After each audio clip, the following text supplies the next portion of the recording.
سلام و شب و روزتون خوش. در این ویدیو میخوایم بررسی کنیم ببینیم گیم چی هست اصلا. البته همه میدونن گیم یعنی بازی، ولی ما دنبال یه تعریف حرفه‌ای و کاربردی از بازی میگردیم. خب مثل هر محقق دوزاری دیگه ای ما هم سفرمون از ویکی‌پدیا آغاز میکنیم. ظاهراً فلاسفه زیادی اسکول پاسخ دادن به این سوال شدن. لودویگ ویتگنشتاین این آقاست که اعصابم ظاهراً نداره، یه فیلسوف اتریشی بریتانیاییه که میگه عناصر سازنده بازی ها مثل پلی، قوانین بازی و رقابت هیچ کدام نمیتوانند کل ماهیت بازی ها را توصیف کنند.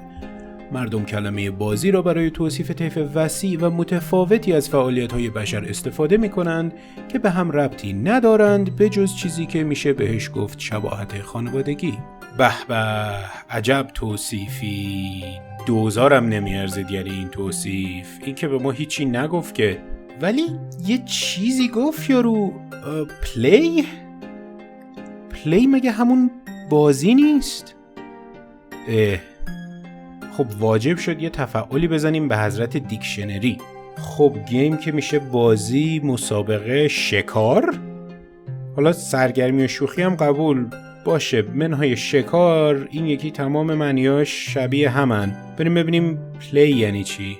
یا خواجه حافظ این چیه دیگه بابا؟ هم بازی، هم نمایشنامه، هم لهو، تفریح، نواختن، ورزش. این چه وضعیه دیگه بابا؟ انگلیس، اینم زبونه بر ما پس انداختی. خاک بر سر جزیره کوچولو در غرب آفریقا. این کشور انگلیس یه جزیره کوچولو در غرب آفریقا با صد رحمت به شیر خودمون حداقل 3 معنی داره. یکی دست کم 6 معنی متفاوت داره، بیشترشون هم به کار ما هیچ ربطی ندارن. خب مثل این که این پروژه تحقیقی ما هم به کوه یخ خورد و ما هم باید کم کم بریم یه لنگ در و لیوناردو دیکاپریو پیدا کنیم. پس بیایید مثل بچه آدم براتون چیزایی که خودم سر کلاس طراحی بازی یاد گرفتم و تعریف کنم. گیم مستره، یعنی بازی. هر گیم 2 قسمت خیلی مجزا و مشخص داره، پلی و گول. پلی قسمت سرگرم کننده بازیه و هر چیزی میتونه باشه. یه فعالیت سرگرم کننده میتونه صرف پریدن، دویدن، حتی گیتار زدن باشه. برای هر کسی یه چیزی سرگرم کننده است و تا وقتی که آزاری برای دیگران نداشته باشه ما هیچ قضاوت بی‌موردی نمی‌کنیم. ولی هیچ کدوم این کارا بازی نیستن، فقط سرگرمی هن. هر چیز سرگرم کننده‌ای که بازی نیست. البته یکی لطفاً اینو به مامان منم برسونه که هر کاری که درس خوندن نباشه بازی کردن نیست. مادر جان خیلی خوب، تو هم رفتی واسه ما درس بازی ساختن خوندی؟ فکر میکنی ما نمیفهمیم که نمیخواستی یه کار درست و درمون انجام بدی. بیا بابا، بیا این آشغالا رو ببر بذار دم در، اینقدر برای مردم جفنگ نباف. کجا بودیم؟ آها، هر چیز سرگرم کننده بازی نیست. برای اینکه یه کوفتی بازی به حساب بیاد باید ازش یه هدفی داشته باشیم. همونطور که گفتم پریدن بازی نیست، ولی اگه به هدف انداختن یه توپ توی حلقه باشه این فعالیت حالا بازیه. اسمش میذارم بسکتبال. دویدن با هدف تبدیل میشه به سونیک. گیتار زدن میشه گیتار هیرو. احتمالاً آشغالا رو گذاشتن دم در میشه وایسرا کلین اپ دیتیل. به هدف رسیدن یا نرسیدن برد و باخت رو تو بازی تعیین میکنه. یعنی بازی باز وقتی یه بازی رو شروع میکنه همیشه میخواد به شرایط پیروزی برسه و از شرایط باخت دوری کنه. این تعریف کلی هدف بازی هاست. خیلی از بازی ها با این تعریف کاملا جورن. همه ورزش ها یا حالت پیروزی دارن یا حالت باخت. همه بورد گیم ها یا حالت برد دارن یا حالت باخت. تو این 2 مثال بعضیشون تیمی ان، بعضیشون هم انفرادی ان. و اینکه بسته به بازیش ممکنه بین حالت برنده و بازنده جابجا بشیم. یه مثال میزنم از یه بازی رقابتی، کانتر. اول بازی هر 2 تیم مساویان، ولی چشم باز می‌کنی می‌بینی بازی شده 8-5 به نفع تروریستا و اولین تیمی که به 10 برسه برنده است. کانترها دارن امیدشون رو از دست میدن و چیز نمونده که کلاً گیواب کنن. این راندم خیلی خوب پیش نرفته و از تیمشون فقط 2 نفر مونده، از تیم حریف 5 تا. اون 2 نفر هم تازه بهترین بازیکناشون نیستن بلکه بدتریناشونن. تو A نشستن که میشنون بمب گذاشته شد. پا میشن برن تو B و میدونن که احتمالاً هر 5 تا تروریست تو B نشستن به کمین. یکی از کانترها بی دلیل یه نارنجک میندازه تو سوراخ دیوار بی. لیدر تیم شروع میکنه به فوشش دادن که الکی موقعیت خودتو لو دادی که یهو 3 تا از تروریستا کشته میشن. ظاهرا حوصله‌شون سر رفته بوده، یه گوشه رو سر دوش هم سوار شده بودن محض خنده. بقیه هم تیمیاشون که اینو میبینن هر شروع میکنن به خندیدن. انقدر میخندن که تمرکزشون از دست میدن و کانترا میزننشون و بمب و سر به زنگا خنثی میکنن. یه رو بعد حالا سیتی 3 دست پشت سر هم برده، بازی شده 8-9 به نفعشون. تروریستا به این نتیجه میرسن که تنها راهشون اینه که شاتگان بگیرن، برن بی رو 0 نگه دارن، بلکه جلوی برنده شدن سیتی رو بگیرن. این استراتژی جواب میده و بازی میشه 9-9 مساوی. دست بعد لیدرشون داد میزنه دوباره همون، پس تروریستا بازم شاتگاناشونو میگیرن و میرن به بی، ولی این بار سیتی منتظرشونه. همه نشستن ته بی با اسنایپر، شروع میکنن به همدیگه شلیک کردن. تروریستا دیگه رو در میارن و موفق میشن 2 تا از کانترها رو بزنن، ولی 4 تاشون هم میمیرن. آخرین نفر که پشت سر بقیه بوده بمبو برمی‌داره و از اون ور تونل در میره. 2 تا از کانترها تعقیبش میکنن، ولی تروریست پیش بینی کرده بوده که ممکنه دنبالش بیان. با شاتگانش پشت پله‌های تونل نشسته، 2 تا سیتی‌ها میپرن پایین، جفتشون رو از پشت میزنه. سیتی آخر که فکر میکرد بازی تمومه و تا حالا داشت کری میخون، تازه دوزاریش وقتی میفته که میشنوه بمب رو گذاشتن. شروع میکنه به گشتن دنبال ترور آخر تا ای میره، ولی بمب تو بیه. دیگه خیلی دیر شده. فقط آخرین لحظه میبینه یارو با چاقو داره میدوه بیرون. 2 ثانیه بعدم همه چیز منفجر میشه. خب جواب داد نه؟ هیجانی بود درسته؟ به خاطر اینکه هی داشت پیروزی دست به دست میشد. پس تغییر شرایط پیروزی نه تنها بد نیست، بلکه میتونه دلیل بانمک بودن و هیجانی بودن یه بازی هم بشه. مشکل اینجاست که سرگرمی برد و باختار همه چیزایی که ما بهشون میگیم گیم رو توجیه نمیکنه. یه سری بازی ها با این تعریف جور نیستن. مثلا پازل ها. اگه کامل کردن یه جورچین شرط پیروزی باشه، شرط باخت چیه؟ یعنی پازل گیم به حساب نمیاد؟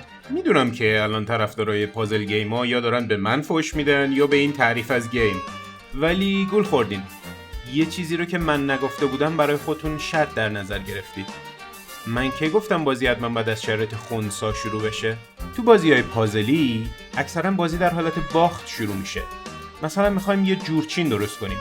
اول بازی همه تیکاش در هم و بر همه، بنابراین در شرایط باخته. پایان بازی وقتی که از سرش پاشیم، اگه درستش کرده باشیم و پاشیم، بازی رو بردیم، ولی اگه وسط راه کلا رد دادیم و بیخیال شدیم، باختیم. یه مثال دیگه، مثلا تو اسکیپ روم ها، اتاقای فرار، اول بازی وقتی وارد میشیم راهو نمیدونیم، بنابراین در شرایط باخت قرار داریم.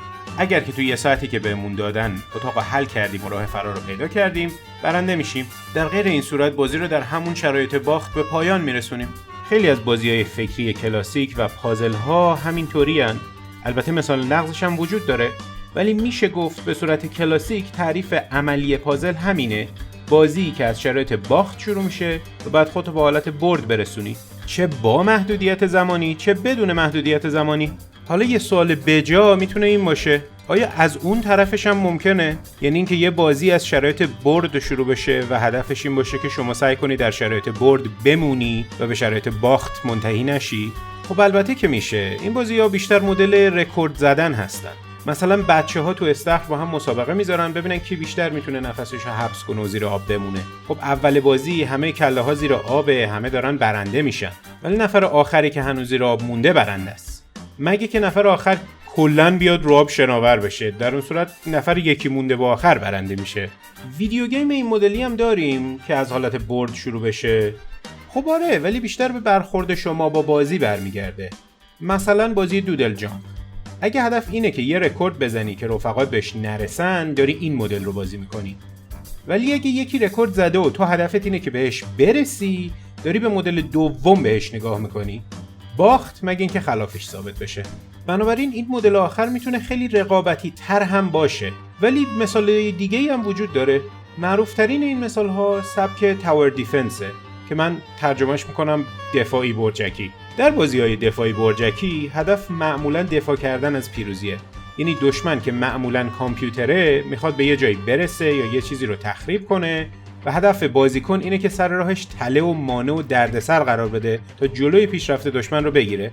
این سبک توی مادای بازی وارکرافت برای اولین بار ابداع شد، ولی احتمالاً معروف‌ترین بازی این سبک که بیشترتون دیدید اینه، Plants vs Zombies. خب سوال آخر، بازی‌های داستانی چه مدلی هن؟ از حالت برد شروع میشن یا باخت یا اصلا خنثی؟ الان آنچارتد کدوم یکی از ایناست؟ خب سوال خیلی خوبیه و جوابش هم اینه. بازی به بازی و مرحله به مرحله فرق داره. ما چطوری بازی رو تعریف کردیم؟ گفتیم سرگرم کننده و هدفدار. خب اگه یه بازی داستان داره، بنابراین یه هدف کلی داره. هدفهای کوچیکتر تو هر مرحله ظاهر میشن. پس هر مرحله خودش یه بازی جداست. پس هر مرحله بازی‌های مفصل‌تر رو باید جدا بررسی کرد. اگه این تیکه معماییه، خب حالت دومه. اگه دفاعیه، حالت سومه. اگرم رقابتیه، شاید حالت اول باشه. خب وقتشه که این ویدیو رو کم کم جمعش کنیم. هدف این بود که یه نگاه عمیق‌تر به بازی‌ها بکنیم و امیدوارم که از این تجربه لذت برده باشید. اگه دوست داشتید یه لایک بزنید خوشحال میشم. دیگه هرچی کرمتونه دیگه. یه آدم تیز تو کامنت ها به من جواب بده. به نظر شما ماینکرافت چه سبکیه؟ جواب درست رو توی ویدیوی دیگه بعداً میگم. سابسکرایب کنید که از دستش ندید. تا ویدیوی بعدی فعلا خداحافظ.